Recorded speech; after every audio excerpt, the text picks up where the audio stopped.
So does the RBA need a formal review? Well, he said the target and accompanying language can be changed. That's a no. So for more on the week ahead, let's bring back one of our favourite economists here. We have Diana Mussini from AMP Capital. Diana, thanks for joining us today. Not really much for this week, because let's face it, it's CPI. What are you looking for the third quarter? Thanks for having me on the program. I think that this quarter's CPI will be quite important, and that's because we've seen that globally there's been this increase in price pressures for consumers. Some of that has been driven from higher demand related to the reopening of economies after COVID and the increase in incomes that a lot of developed market consumers have seen from a lot of those government fiscal transfers that have gone to consumers. That's pushed demand higher, which has increased prices in some durable goods. And we've also seen that reopening has increased services prices lately. And of course, we have some of these global price pressures coming through in the energy space, coming through in the manufacturing space as well. And that's down to some supply constraints. So Australia hasn't seen this lift in CPI yet, but I think that this will be the first quarter that we will start to see some of these pressures that I mentioned come through in the data. Probably won't be as high as what we've seen in the US. They now have core or underlying inflation, as we like to call it, somewhere around 4% over the year, which is very high if you think back to last year or before COVID, where underlying inflation in the US, they were trying to get it up to about 2%. And it wasn't really getting there every single month. So they've had a very big jump in inflation. I think that Australia is starting on this trend, but it probably won't be as high as what we've seen overseas. Because I've looked at a couple of previews. Trim mean looks like being, 0.8, 0.9. According to the RBA, that's the same number. So as you know, OIS is getting a little bit enthusiastic about rate hikes here. 2% trim mean inflation, as you said, after years of missing, that's going to be hard to push back against market pricing. I think the market's getting a little bit carried away and probably taking its cue from some of those global issues that I mentioned. In the US, the market's now pricing the Federal Reserve there, the central bank, to start hiking rates probably in the second half of next year, which I don't think is inaccurate, but maybe they're still a few months ahead of themselves. Maybe rate hikes in the US won't start until early 2023. That's probably my bias. So market pricing may not be completely accurate as to how the RBA is going to view this. I still think that underlying inflation needs to be probably somewhere over 2.5% on a yearly basis for the central bank here to get concerned that inflationary pressures are going to dampen consumer demand. And I mean, not all inflation is bad. Australia has a huge consumer debt burden and also now a public debt burden as well that needs to be brought down. Higher inflation will be positive or will be helpful in bringing down those debt burdens. But the question is, if you see the wages growth that accompanies inflation, inflation is problematic if you don't have the rest of the economy following through with higher growth and higher wages as well. So according to the RBA, in part of its remarks, shall we say, overnight, they said 1.7 to 2.3 is the same number. That's just not going to help financial markets at all, does it? No, not really. And as economists, I mean, we like to argue over a few decimal places. So I probably don't agree with that.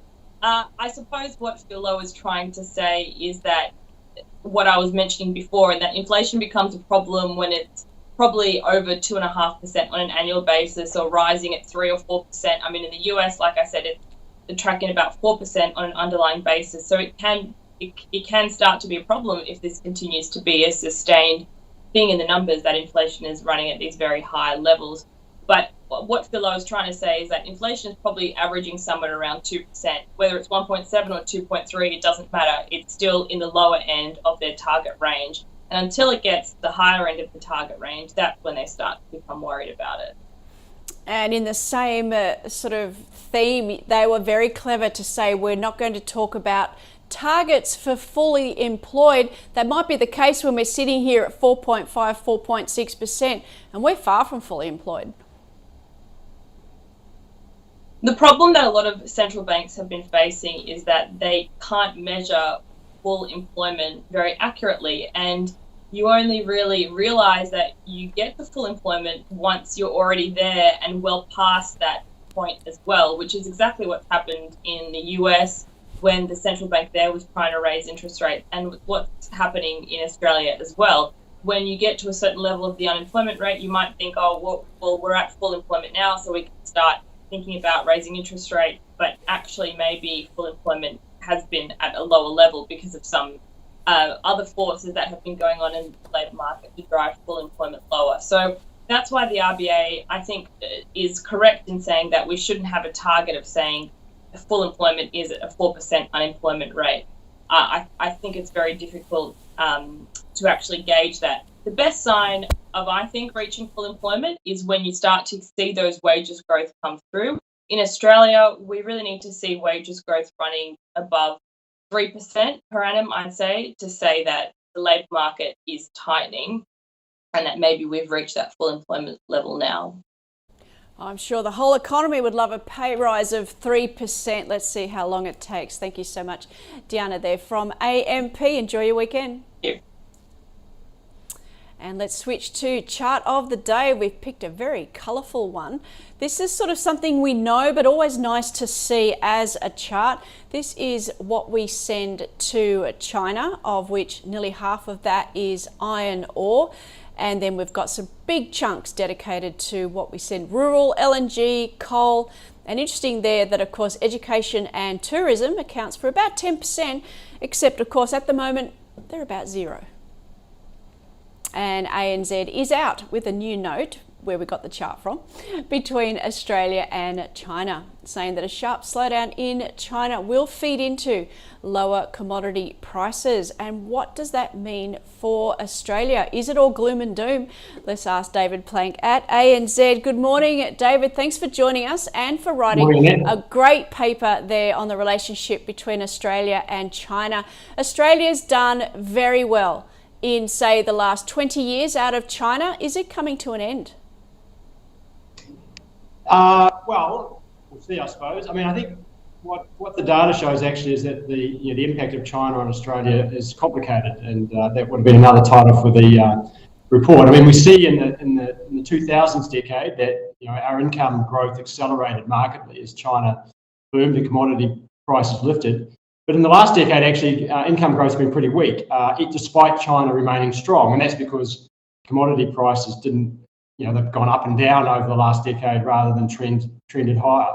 And if we look at GDP growth actually has slowed quite sharply since China emerged. So, the effects of China, as I say in the report, are complicated. If we look forward and think about what happens if China slows sharply, really the avenue that will come through for us is through commodity prices. So it will depend on the extent to which commodity prices fall. I suppose over the last year, even though China's slowed, our commodity basket's actually gone up. So we can get some very odd effects sometimes. And of course, we had nominal as well as real growth impact, didn't we? For example, that LNG boom brought in billions of dollars worth of actual GDP growth. So where's the next investment boom going to be?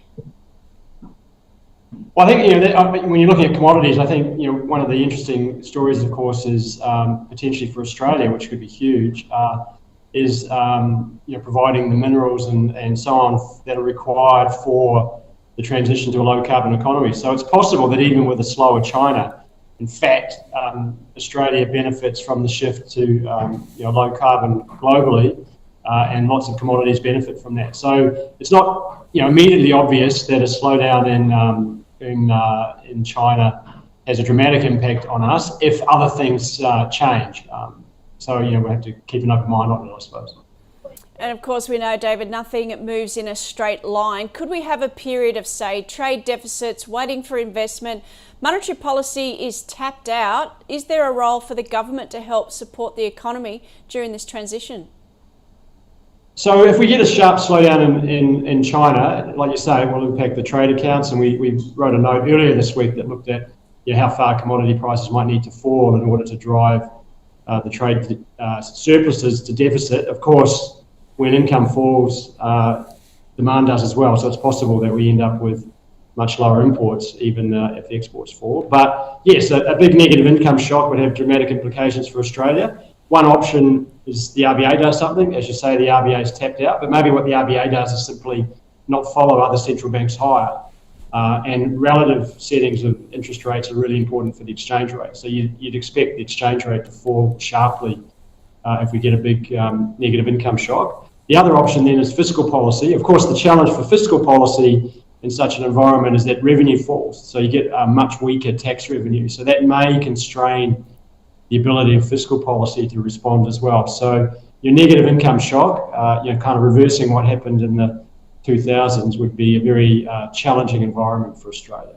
I'm sure, yes, we've got a lot of navigation to do there. Just very quickly, ANZ, just bring it back here to Australia. Your card spend shows us that we couldn't wait to get out and start spending on services. Does that still make you quite bullish about a Q4 turnaround in activity?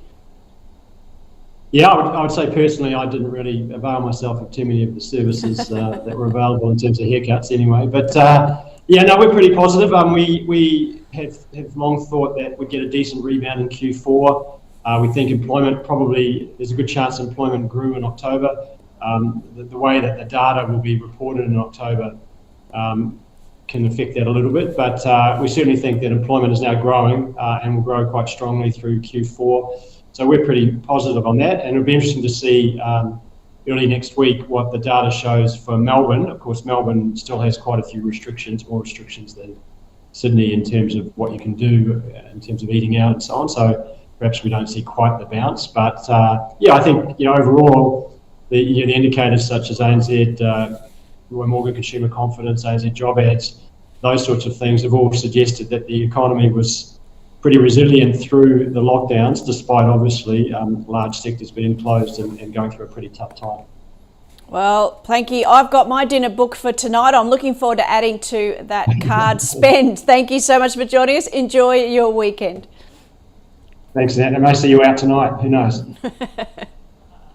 That does it for the big picture on this Friday. We'll be back next week with all the macro factors that can impact you. But stick around. Jun Bei Liu from Tribeca Investment Partners and Adam Dawes from Shaw in Partners is going to be talking to Nadine. Stick around.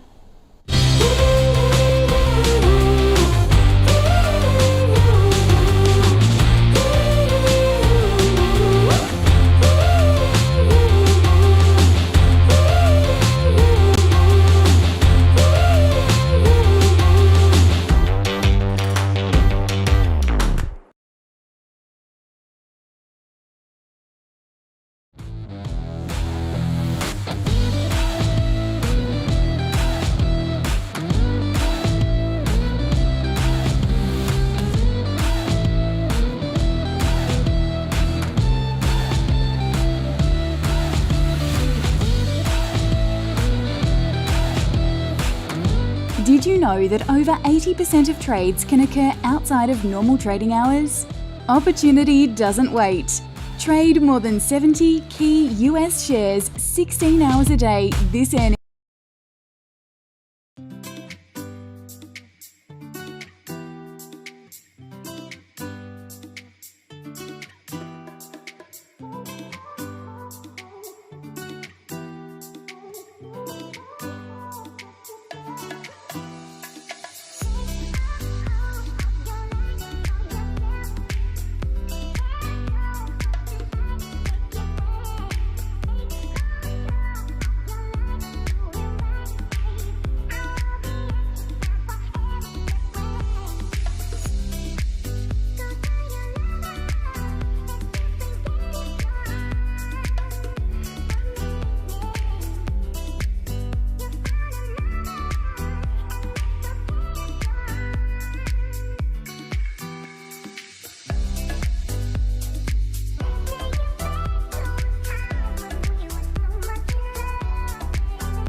5-star investing starts with NabTrade, proud sponsor of The Call. Find out more at nabtrade.com.au/The Call.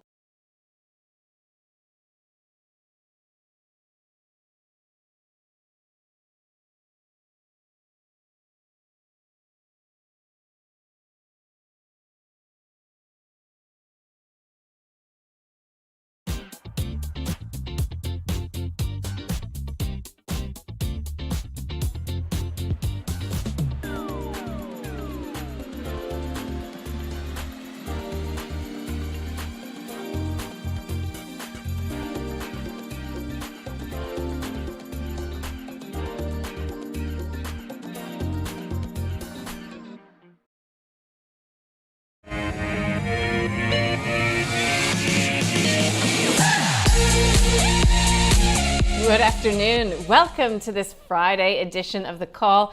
Really good to be here with you. I'm Nadine Blayney, and we will take a deep dive into 10 of your stock picks. A warm welcome to those of you watching us today on Twitter and YouTube as well. We do live stream this program every day of the week between 12 and 1 p.m. Sydney time on ausbiz.com.au. Let's get right to it, shall we? We've got joining us today Jun Bei Liu from Tribeca Investment Partners and Adam Dawes from Shaw and Partners. Guys, it always feels like a Friday when I see you, and I hope that you're both doing very well. Jun Bei, how's life treating you and the markets this week in your view? Look at the market this week has been interesting, and it's been treating us well. It's very much stock specific driven news flow. There is some macro issues that people, start worrying a little bit about inflation, and at the same time, a little bit worry about what's China doing in terms of their curve on the coal cost and things. So yeah, it's an interesting market. We've seen the results out of US though so far has been pretty good, but there are definitely a lot more mention about the supply chain disruption, so which is going to dominate our AGM season as well. So yeah, no, it's interesting. Yeah, dominate that and our Christmas shopping, I do believe as well. Adam, you looking forward to the weekend? Was it a busy week for you? I mean, is it a busy time when it comes to clients and people readjusting before the end of the year? Yeah, absolutely. It's been really busy, but also doing a couple of lunches this week, which has been fantastic. Getting out and seeing some people. So you don't find new business under the desk. You got to get out and start moving around. So look, yeah, this week's been good. Like we had a really good week. A lot of clients have been sort of a little bit worried, as Jun Bei said. They're a little bit worried about how this market's going to go. Where the next sort of, next issue that's going to happen. I certainly think AGM season is going to be a real clarifier for us, and even some of the stocks that have already had their AGM, we've started to see some more sort of volatility or more volume coming through a lot of these stocks. So that's been really, really good as well. Look, overall, I think this market is looking really good. We had a bit of a wobble in September. We're coming through October. November's going to be strong, and fingers crossed that we can potentially look for some new highs coming into Christmas. So I'm excited about this market at the moment. All right. Well, I like the enthusiasm. And to your point about getting out and about, I'm sure there's some long lunches happening in Victoria right now, Melbourne. Yeah, great to have you guys along and out of the lockdown. Let's get to it, shall we? We've been running our Stocks for a Crash series. So Adam, given what you've just said, I guess you're not anticipating any sort of a crash, but if there was one, what company would you really love to have or own more of on behalf of your clients, but you just think it's too XE right now? Well, look, there's a couple of stocks. I mean, obviously something for a big crash, you'd look for those defensive names. So that's, the likes of Telstra, Amcor, Transurban, those kinds of things. They're the ones that use sort of the defensive parts of a portfolio. And then even potentially looking at some hybrids or those kinds of things coming from the major banks. That would be something that I would look to. The stock I've chosen today is Aussie Broadband. It's currently sitting around $4.90. It's had a fantastic run. I've been a buyer of this stock for the last 3 months, maybe 6 months now, and it's been a really good one for our clients, and we've done very, very well out of it. Just today, they actually answered some press speculation that they potentially might be taking over another telecommunications business called Over the Wire. OTW is the stock code. Now, obviously, this one at $5 probably looks like it's fully priced at the moment, But again, if this acquisition does come through and they do pull this off, it will become Aussie Broadband and OTW together will become probably one of the largest telco players, obviously behind Telstra, but one of the largest telco players on the ASX. So it's a lot about scale. It's a lot about growing that business and how those two businesses are going to work together. So look, if there is a crash, Aussie Broadband, I think it's a classic story. It does some really good service for customers, and it's been a really good one for us as well. But at $5, it's looking a little bit pricey. If we could see a little bit of a pullback, they just did a raise at $4. So, if you got it somewhere closer to that, then you'd be definitely backing up the truck on that one. Yeah, and in keeping with the theme, if there is a crash, telcos at this stage of the game, I mean, they're defensive as well. Broadband, who could ever cut back on their broadband spend these days? Jun Bei, same sort of scenario for you. Perhaps a company that, look, if there was a significant pullback, you'd be looking to top up or to get into because you've missed the boat. What is it? Look, actually, the stock I recommend is actually something I thought, look, if there's a pullback, this stock will outperform enormously. I'll be buying it today, or even if there's a minor pullback, it will be incredibly defensive if the share market ever falls, and outperform the market if the share market continue the way it is. Look, this company is Endeavour. That's the magic stock. What can go wrong selling liquor to everyday Australian? Look, the earning has been very defensive. However, the earning was impacted by a shutdown in the restaurants and hotels. And as the world reopens, there will be more consumption of alcohol, through its the higher margin product through its business. So you should see the earning doing, very, very well as the world reopens. But if the market does have a, sell down, this business is going to be incredibly defensive, for its Dan Murphy liquor business. Just simply, it's really selling, your bottle shop, your local bottle shop to everyone. Yeah. And we saw it through the pandemic. I mean, if anything, people consumed more alcohol, probably just to, put some salve on those wounds. So that's what we've got. Endeavour and Aussie Broadband, two defensive stocks for a crash, but looking pretty good still around now as well. All right, guys, let's get on to the companies that have been brought in by our viewers. I actually don't have a name for this first one on the list. Apologies. Oh, I do. Trent. It's just not in my notes. Trent has written in to ask about Mincor Resources. So this is in the nickel space, high grade nickel, not yet in production. It's looking to bring its production online in early 2022. It says that it's got a pretty strong balance sheet, debt and equity funding in place. So it's still doing the mine development constructions activity at its major project. Jun Bei, do you know Mincor Resources? Do you like it? Do you like nickel? Just tell us about your sort of investment thesis for this company. Look, we actually have Tribeca is actually substantial in this company. So I guess I'll follow the company line. I don't invest in this business yet, but we do have a mining specialist fund, and they do like this company a lot. The main reason being, one is that nickel is a good metal to hold. It future proofs your commodity portfolio, mainly because it is highly required for the shift into EV and the like. So copper, nickel is a very good place to be. So there's a lot of demand upside. Two is that this company, though earlier stage, it does have quite a lot of production, upside to its reserve and production. So our guys believe that the quality of its resource is very, very strong, and good management and executions being very good. So I will put that on the buy. Perhaps a little bit early stage for my fund, but I will put that on the buy. Mm-hmm. Yeah, well, you can't own everything, can you, Jun Bei? So that is a buy for Mincor Resources from Jun Bei Liu. Now, Mincor Resources, MCR, I'm sure you touched base with Peter O'Connor on this one, not to negate any of your knowledge about it yourself, Adam, but what's I know, I'm sorry, that sounded awful. What do you think? No, I did speak to Rocky because he knows this sector very, very well. So you're absolutely right, Nadine. I do lean on our analysts, and that's why I can look so good. Well, that's why you've got him, right? Yeah, that's absolutely right. Absolutely. So look, he said that this one looks pretty good. The exploration success that they've had at Golden Mile and a couple of other deposits have done very, very well. I think for me it'd be a hold. I'm sort of fairly neutral on it at this price point. I think that overall, I think it looks like fairly valued, and it certainly looks like that a large capture of what they've discovered is basically priced into the share price at the moment.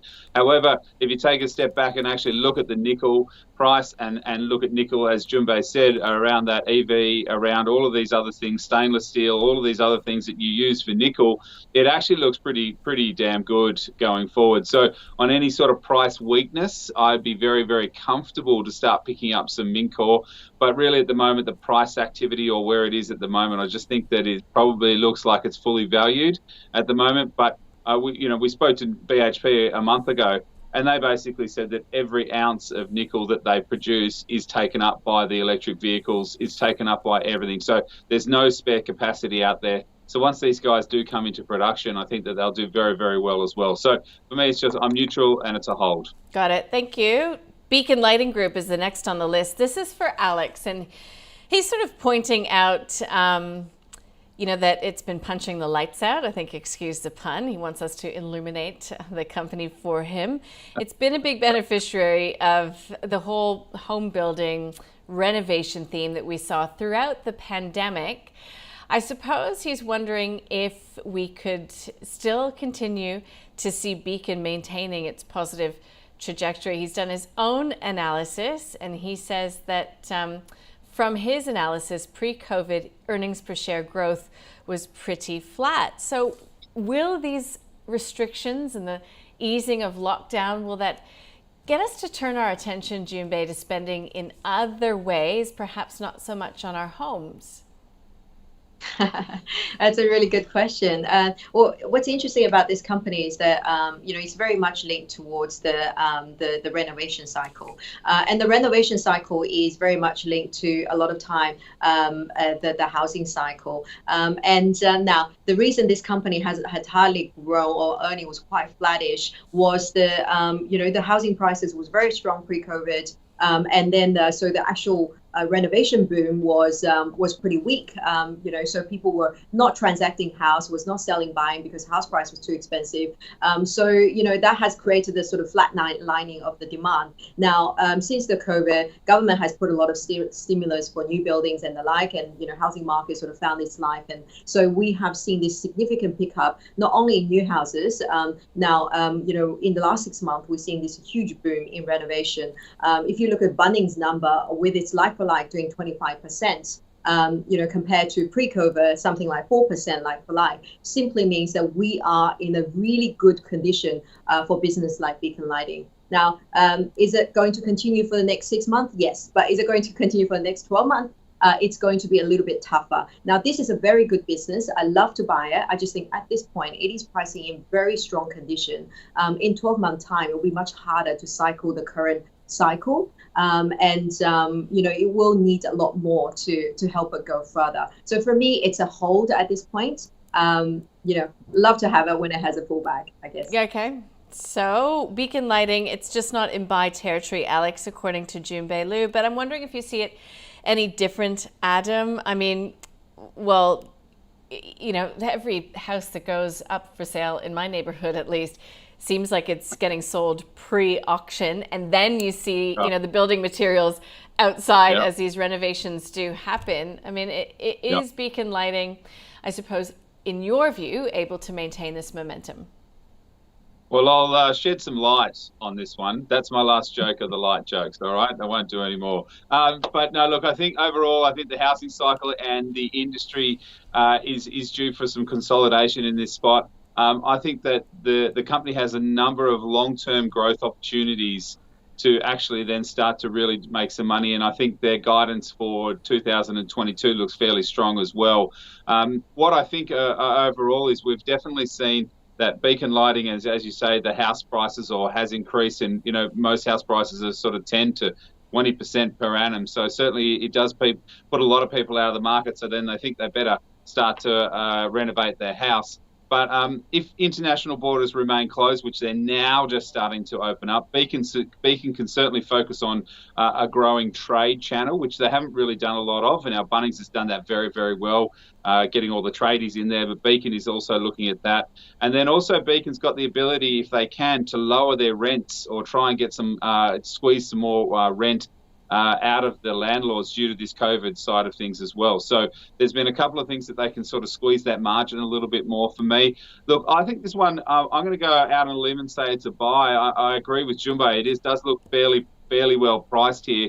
But I think, if this renovation cycle does continue on, I think this one's got a lot more legs to stand on, and I think this one can do well. So I'd be comfortable to start taking a position in Beacon Lighting. Well, given that, guys, it will remain in the ausbiz portfolio. And Alex, we do hope that helped you. Now, just keep in mind that this is not advice for your personal financial circumstances, so it's information only, and you should take that into account. Let's get on to the next company that's on the list. This is for Kyle. It's Yoji, and it's one that I had to look up. YOJ is the ticker code. He asks, is it worth holding long term? Interesting, because it's software as a service, but it's for the logistics industry. So fleet tracking, apps for drivers, route planning and optimization, which is really topical, isn't it? Considering not only are we just in the midst of this delivery bonanza, I mean, everybody's ordering online, everything's being delivered. I spoke with a trucking marketplace the other day, and they can't get truck drivers, to move things around. Put the supply chain challenges on top of that, coming in from ports. I mean, is this a company that's in a pretty good position, Adam? Yes, it is. And it's one that I've been watching for a long time. So just to those comments that they can't find anybody to drive the trucks, well, it's fairly understandable that, and this is not just here in Australia, this is a global issue, that basically that the truck drivers know that within the next 10 to 20 years, everything's going to be automated. And potentially you're going to have automated trucks before you have automated cars. And so they really can't get someone who potentially might be a career driver as such to actually get anything moving, because they know that their job's going to be basically taken out in the next sort of 10 to 15, 20 years. So that's something that's not just here, but around the world. The second thing is that this one is like the Uber for transporting or trucks, because a lot of the time when you've got your own truck and you've got a fleet of your own trucks, you might have 2 pallets, but you can fit 4 pallets on a truck.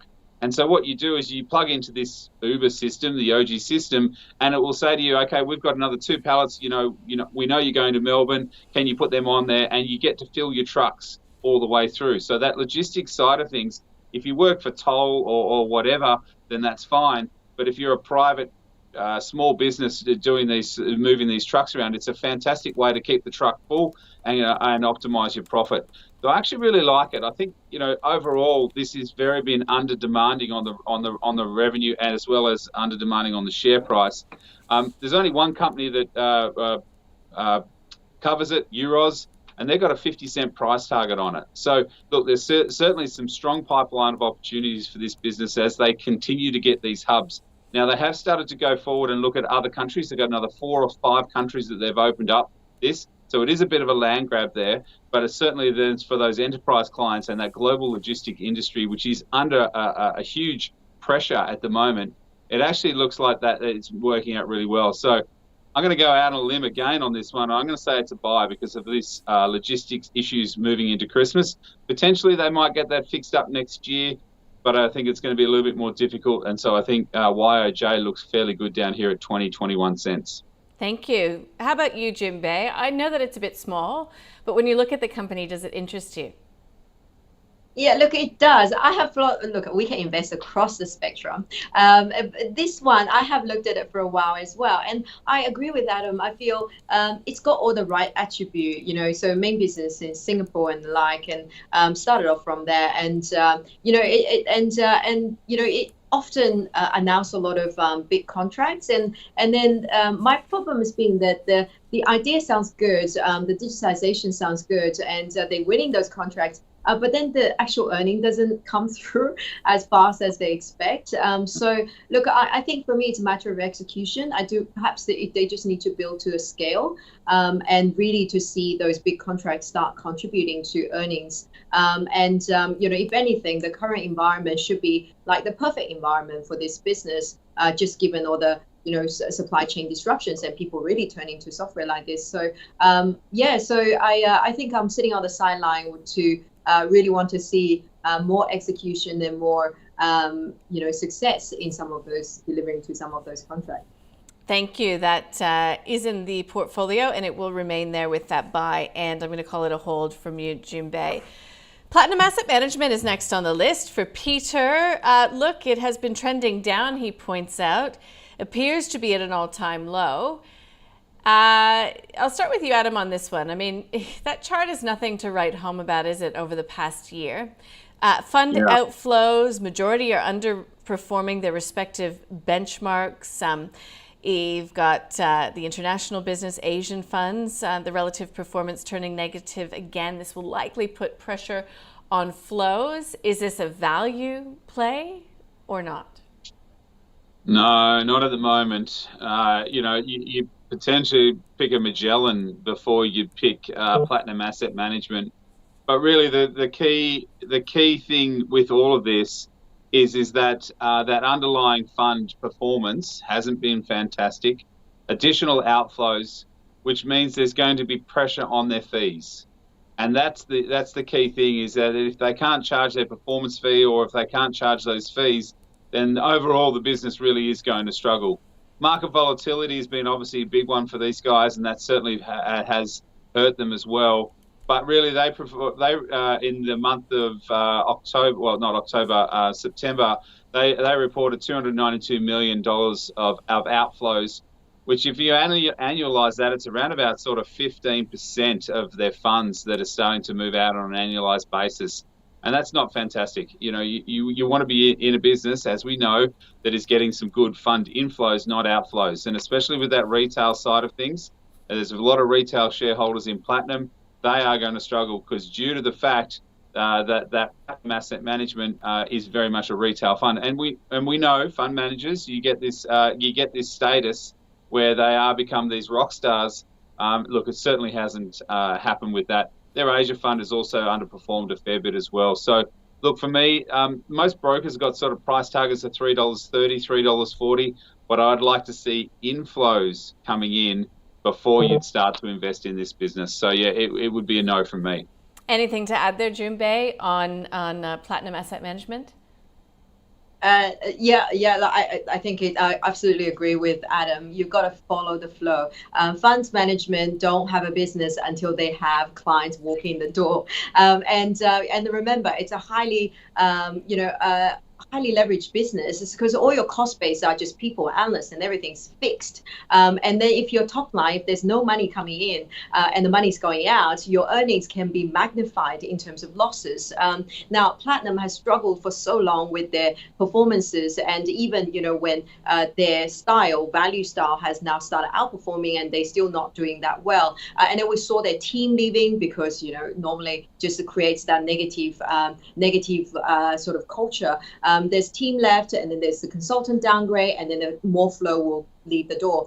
So that's been the big issue, and that's very hard to stop unless you're seeing positive performance. There will be a 6-month lag before you seeing the performance, and then you see the flow. So that's been challenging. And also, of course, we got another block seller out there waiting. I think we just saw the sell down of part of the stake more recently, and then there's in 90 days, I think she's escrow for another 90 days. So there's too much negative pressure on this stock. It's very hard to step in and say there's intrinsic value in this business. Thank you. That is a void from both of my guests. Let's get to the next one on the list, Baby Bunting, BBN. So back to the retail space. This is for Shahana. Thank you, a regular viewer. I'm just wondering about margins improving. It was a pretty positive AGM. Most of the brokers would agree with that as well. Now, is it a buy or a hold for a long-term portfolio? And also pointing out that it's got a 3% dividend yield. Jun Bei, I'll start with you on Baby Bunting because, you know, it has done pretty well through the pandemic, all things considered. Yeah, absolutely. Look, I think for a short term, I would say this stock is a buy because, you know, it's come out of pandemic pretty well and it's got good margin forecast. And, you know, if anything, we are going through a baby boom because of the pandemic. So that will mean that demand for a lot of baby products going forward, certainly in the next 12 months, will be pretty good. So on that basis, it's a short term buy. However, my longer term recommendation for stock is probably more neutral. I have always struggled with, this sector. You know, most of the player in this sector, have actually gone bankrupt. That's why, Baby Bunting has come through as a much stronger, dominant player. However, you just can't, in terms of their clients, there's no loyalty of the client base because you literally just buy it for your baby and then you stop buying it. And then they have to market to the new audience. And then also the discount department store does pretty well in the cheaper end, the lower end of the baby product. And increasingly we're seeing more category in the discount department store, like the Kmart and the others. So, it is a challenging sector. Baby Bunting's done an amazing job. But it's always will have more increasing competition into this space. So for me, it's more of a neutral for the longer term. Yes, you're exactly right. You have babies for a period of time. There's not a lot of reason to go back to Baby Bunting once you've had your baby and they're out of that phase. So Adam, to the point that was raised from Shahana, is this a potential long-term buy and hold in your view? Yeah, look, I like it. I think I'd say it's a buy. I would continue. The only thing I would say that is obviously everybody spends a lot of money on their first baby, right? And I don't know about both you ladies and the viewers out there, but it was all about what kind of pram you had or what kind of cot you had. And it is a bit of a status symbol. So I hear Jun Bei's point about the low-end Kmart kind of thing. But it doesn't work for some of those ladies that like to have the bugaboo, push thing that can do all the fancy stuff. It can fold up with one button and makes a coffee while you're walking along. So, I think absolutely, you spend a lot of money on your first baby, and then the second one just gets all the hand-me-downs and those kinds of things. But if you look at it, they get you into buy something or buy a pram, but then you walk out with every other thing that you really didn't need, but you're going to do it anyway. And then you've got to remember there's all the grandparents out there that want to spoil their grandkids and all these kinds of things. So, look, I think overall Baby Bunting has done a fantastic job. There's a little bit of supply constraints, I think, with this one. They do source a lot of stuff from locally or internally in Australia, but there is a lot of international stuff that they get, so I've got to be careful about that. I think there's about 60 stores, and they're opening up around 2 to 4 every sort of 6 months, and that's all about store rollout. You need to keep rolling those stores out through those big discounted areas or through those big shopping malls or super centres that they've got. Lots of car parking, you can move, you get your baby in there and all those kinds of things. But look, certainly I think first-time parents, and there's a lot of them, what else was there to do in COVID but make babies? So look, certainly I think that overall Baby Bunting for me is a longer-term buy. I still think that they do a very, very good job, and they've lasted a couple of these cycles already. It's been around for a while, and I really like the story. So yeah, I'm comfortable with it. It's a buy for me. Good, yeah, and they're looking to expand into New Zealand. Bugaboo. Haven't heard that for a while, but I remember when that was all the rage. I'm actually just in the market trying to sell my Bugaboo now. Yeah, right. I've got 3 of them. You're perfect for it, aren't you? You're exactly, yeah. How much was it? Like $1,000? Like $2,000 or whatever? Pretty exy. They normally cost about 1 to 2, and but normally the idea is that they hold their secondary value, a bit like the Rolex, so Bugaboo. But I have found there's a few Italian brand came in. Your secondary market is not as strong anymore. Yeah, you got to get on Gumtree, keep pumping it.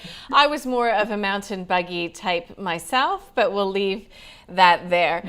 Guys, take a bit of a breath and I'll just wrap what we've learned so far. In terms of our stocks for a crash series, Jun Bei picked Endeavour. You know, she said it's defensive if the market falls and it will outperform even if things continue as they are. Once lockdowns are over, we'll still be buying. If we are in lockdown, we still buy as well. So very defensive earnings for Endeavour in her view. Now, Aussie Broadband was nominated by Adam because he likes the company. There's a news flow out today. It might be looking at taking over another company, OTW. But at $5, it's just starting to look a little bit expensive. So he'd love to get it on a pullback or any type of a market crash. And I will say, we've got an email from one of our regular viewers, Adam, credit where credit is due. He's saying, I got to give this one to Adam Dawes. He has kept track as far back as the 3rd of March, 2021. You called ABB a buy. It was then at $2.93. So this viewer is saying, thanks, Adam. And yeah, look, that's what we love to hear. Thanks for the email as well. All right, back to the companies that have been nominated by our viewers, you. And we do love getting some of these emails coming in. Mincor Resources, it's a buy for the house at Tribeca Investment Partners. A mining specialist fund owns it. Quality, good management, and the shift in EV is for real. And that is what Adam is hearing as well. Look, he spoke with BHP a while ago, and every single ounce that they're digging out of the ground in terms of nickels is being taken up. So he thinks this one looks pretty good, but Rocky, the analyst, the mining analyst there at Shawn Partners, is saying it's pretty fully valued right now. So it's just a hold coming from Adam Dawes. Beacon Lighting, it is a buy for Adam. He sees the renovation cycle continuing and there's some consolidation, yes, happening, but it's got legs to stand on. For Jun Bei, it's a hold. She looks at the renovation cycle, the housing cycle, and just believes that it will become tougher over the next 12 months or so. Short term, 6 months, looking pretty good. 12 months, it will get tougher. YOJ for Kyle, it's a buy from Adam. He's pretty generous with his buys today, I've got to say. He says that there's a strong pipeline. He's been watching it for a long time, and he does believe that there is lots of potential here. And Jun Bei has also been watching this one for a very long time. She says they're winning contracts, but the earnings are just not coming through from those big contracts. So perhaps it needs more scale. She's happy to hold it, but she's going to sit on the sidelines for now. Platinum Asset Management, it's an avoid, it's a sell, really, because you continue to see this free pressure coming through as funds are withdrawn. And Jun Bei just says follow the flow.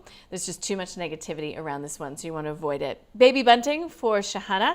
It is a short-term buy, perhaps, in Jun Bei's view, but for the long term, which is what the question was about, it's a no. There's no loyalty, she says, because once you go through that cycle in your life or that period in your life, then perhaps there's no reason to go back to a Baby Buntings again. Adam disagrees.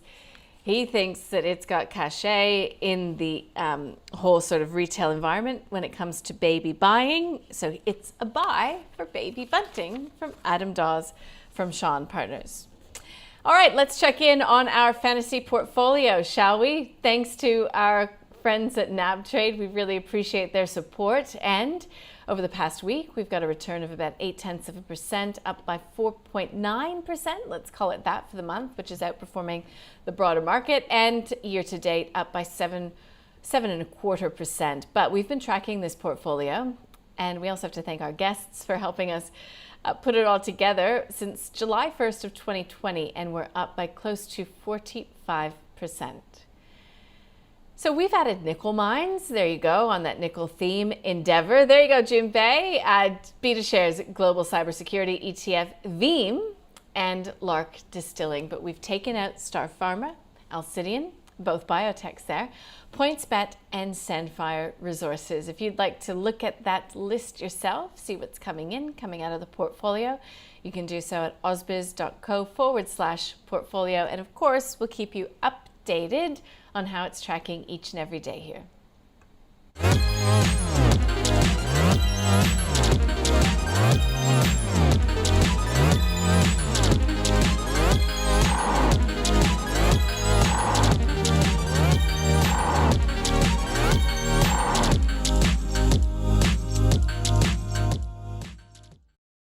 Welcome back to the call. I have my expert guests with me, Jun Bei Liu from Tribeca Investment Partners, Adam Dawes from Shawn Partners.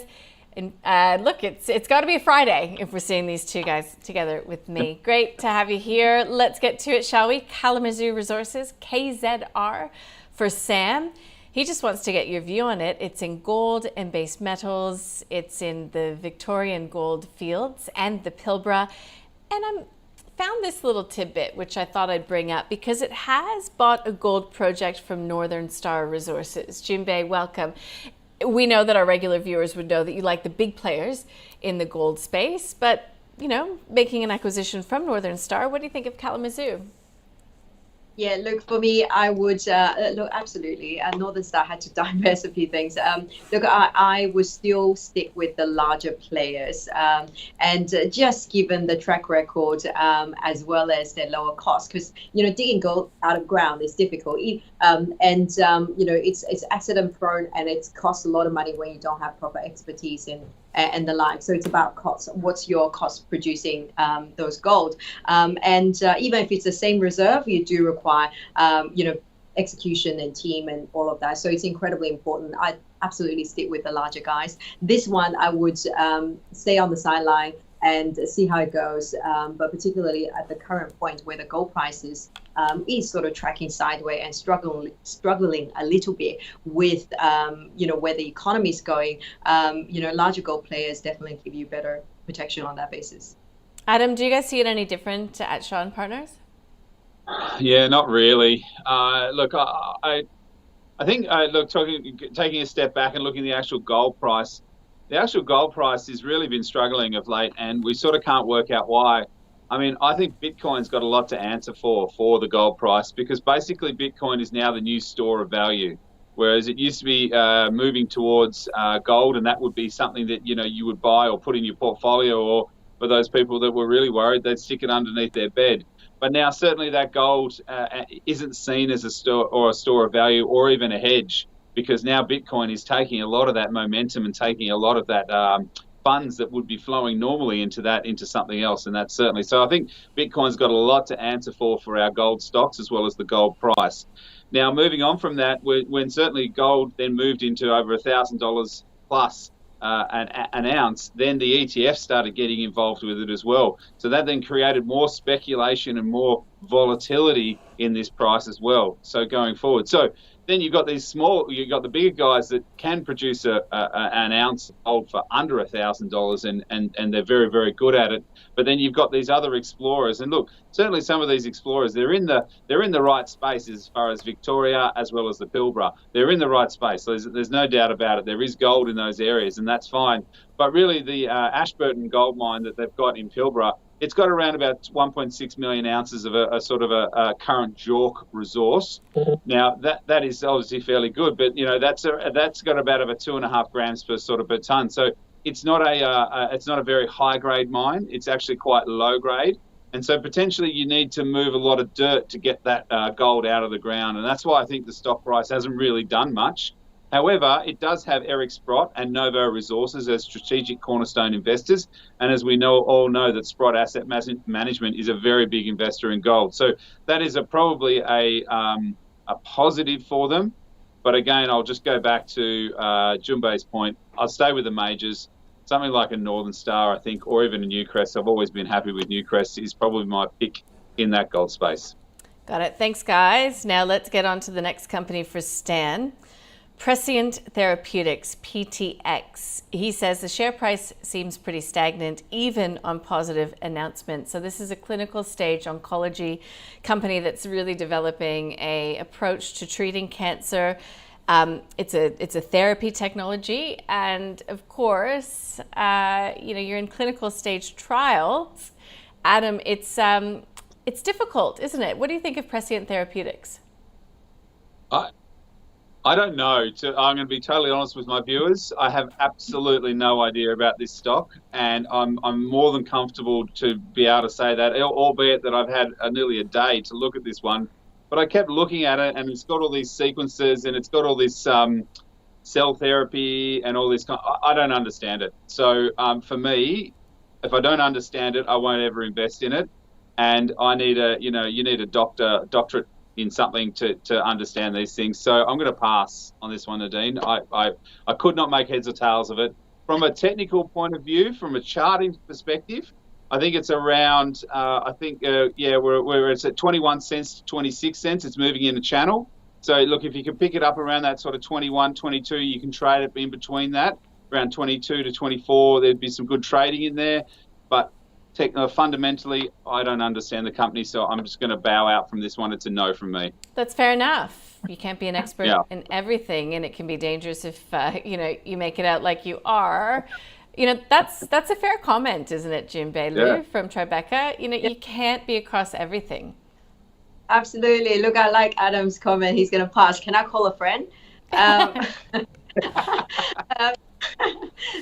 So look, I absolutely agree. You've got to know what the business is, look, the technology sounds amazing, but I must tell you, the track record of a lot of biotech, early stage biotech company or even medtech companies, is not very good. Most of them, they do fail, even though they sound amazing and fantastic to start with, simply because there's earlier on the data, they only test very limited indication, and then they will add more people, and then suddenly the whatever treatment they come up with is actually not as effective as they thought. So, and majority of the time that's been the case. So look, this company may well have developed something amazing, but it's just too much risk for a general investor who's not specialist in that whole biotech space.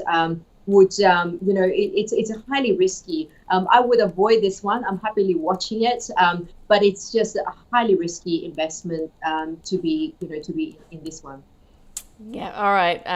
That is the word on Prescient Therapeutics. Stan, let's get to Magellan High Conviction Trust. MHH is the ticker code. Now, I know Magellan came up in conversation earlier, but this is a different product, essentially, that is listed. It used to be an LIC.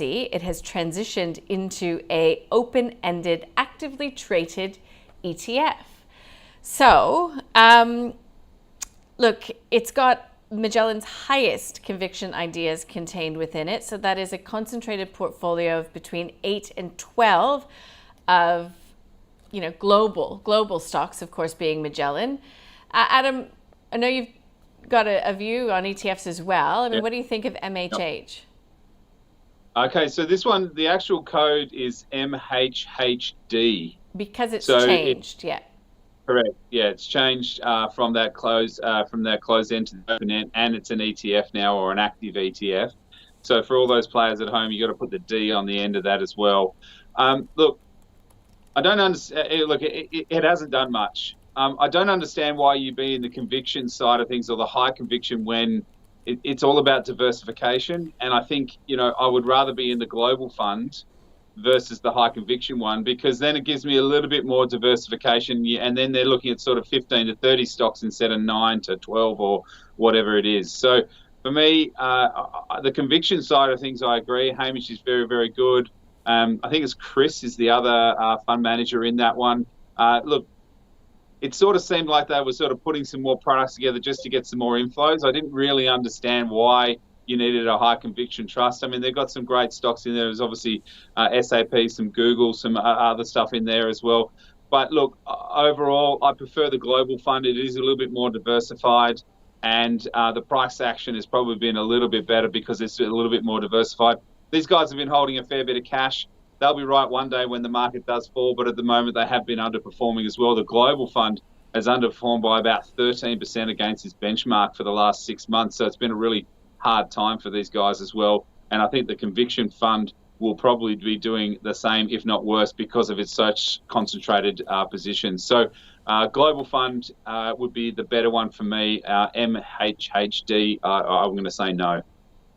Jun Bei, do you see it any differently? What can you add? I don't see much differently. I certainly wouldn't be investing in this one. I believe in diversification, with same as Adam. In this marketplace, only free lunches diversification will bring to your overall portfolio. Invest bit of in everything rather than 10 stocks, so you get one wrong, and then probability shows you will get one wrong. That just wipe out your entire performance. So put that aside. I'm still, thinking Magellan is too early for me in terms of investing in the head stock, the global fund, just because the performance is being a bit tough. Follow the flow. Flow just started turning a bit negative. So, just to be mindful, you need to see the performance improve. At the same time, in that whole fund manager space, we got another listed one coming through at GQG, and that will be listed next week. So, that will just take more dollar out of the underperforming fund managers. So, just be mindful of that. But that's a no from me for this stock.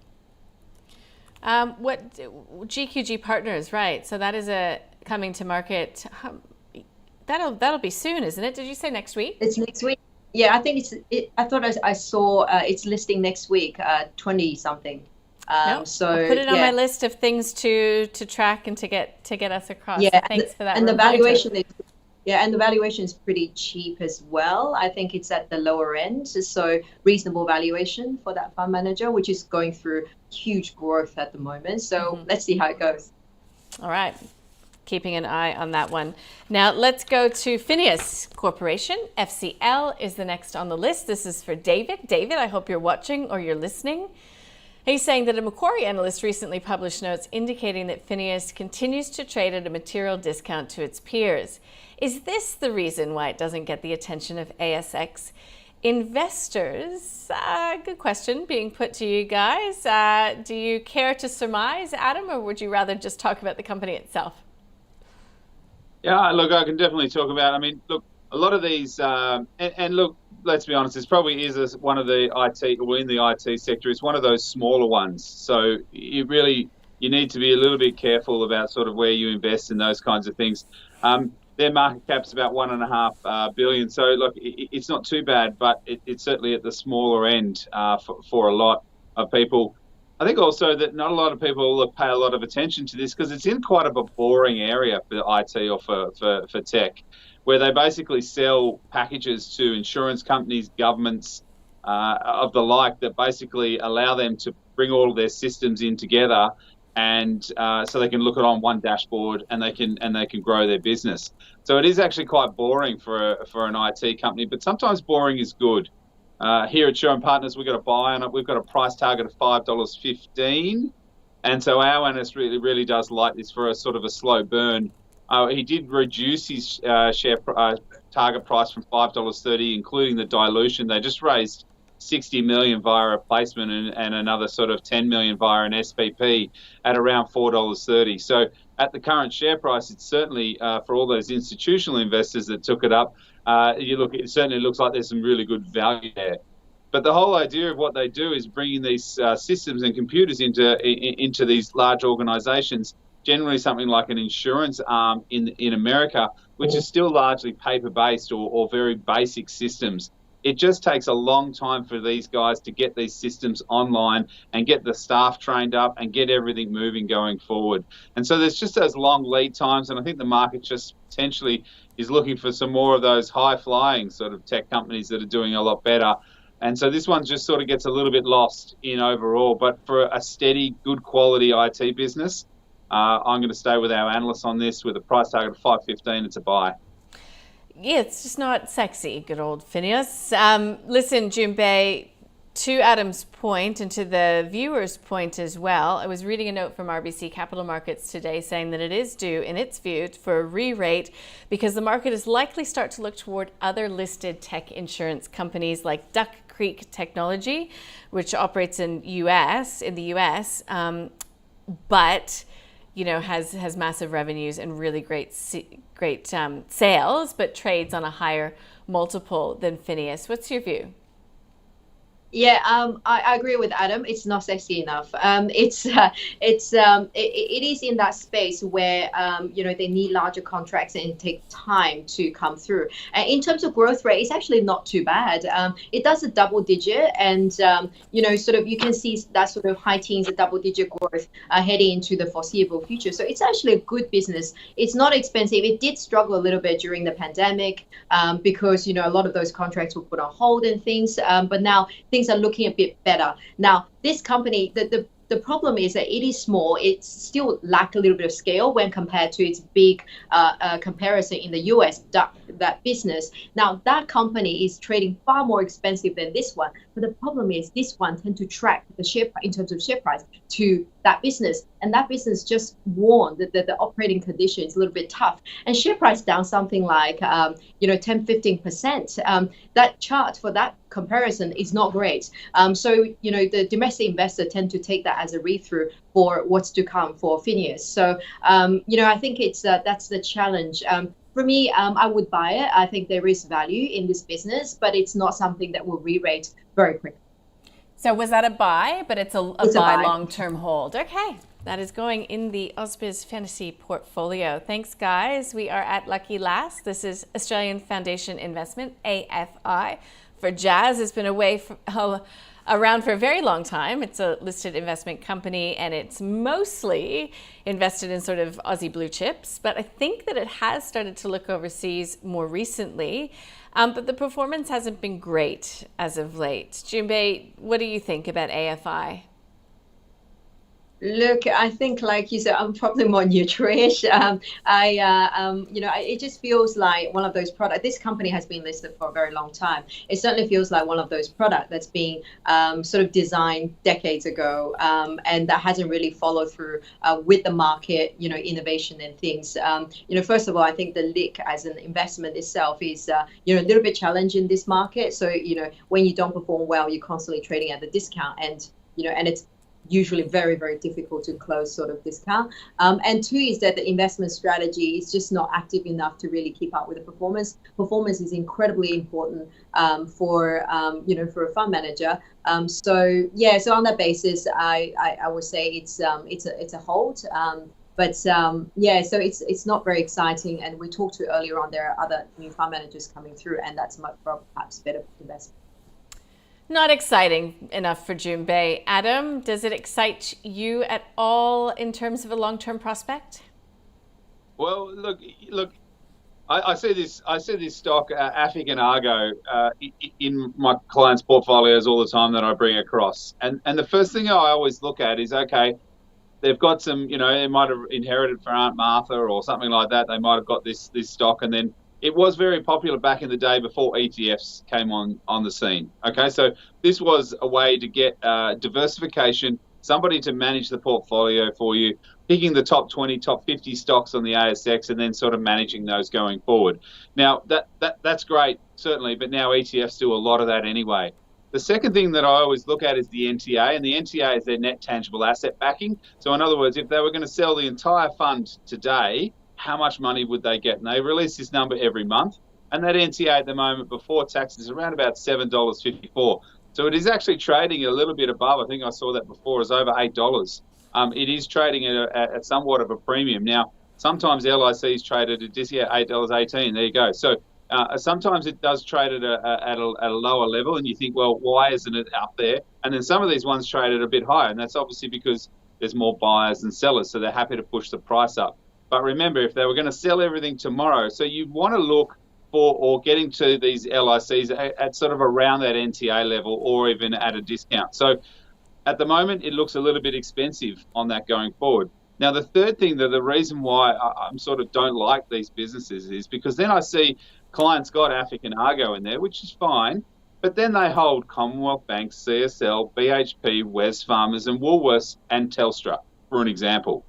Now, all of a sudden, you've just doubled up because you've got AFIC and Argo sitting there and they hold all of those stocks as well. And then you've got your own positions. So really people don't understand that you're actually doubling up on all of these positions. And in fact, your weighting is skewed to the larger side when you've got these businesses. So what it does fit in is for a mother or a grandmother or grandfather or dad wanting to buy something for their kids, right? So it's a great way. But now ETFs can do that as well, and potentially a cheaper MER as well. But that's why, I think it does fit into an area.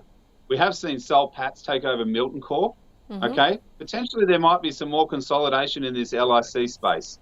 But when you look at it straight away, NTA, it looks at $7.54. It's currently trading above that, so I wouldn't be buying it.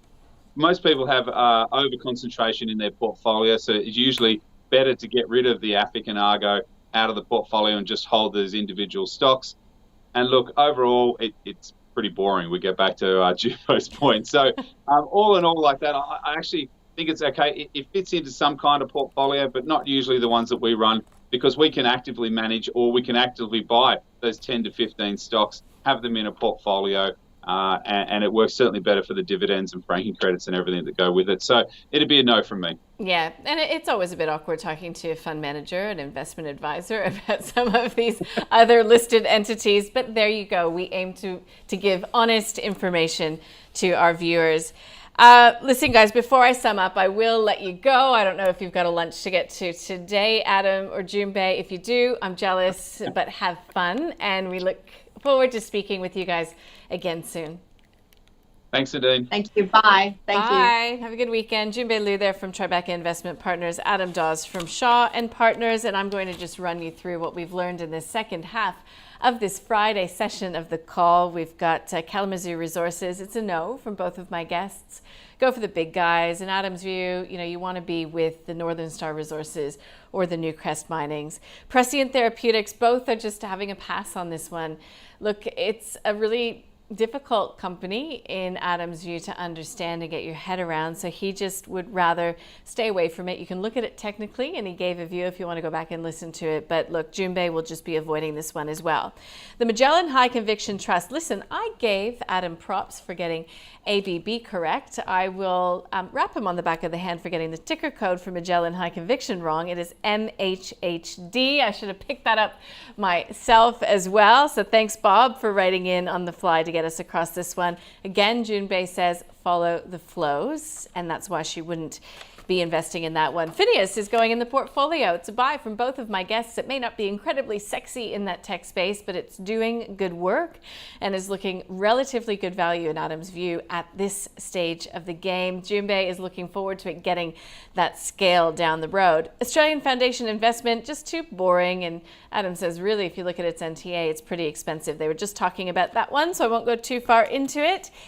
Thank you so much for joining us. It's been wonderful to be answering your questions and for you giving me the chance to speak to some fantastic expert guests about equities, which of course we love here at AusBiz. You can get a submission in at the call, ausbiz.com.au, or of course tweet us, AusBizTV. If you'd like to check out that portfolio, the address is on the bottom of your screen. Now, because we like equities, we like going on there in the market, Gemma Dale's NAB Trade is up next to tell us what and how Aussies have been investing in and trading this week. I see her right outside the studio. She's coming up next.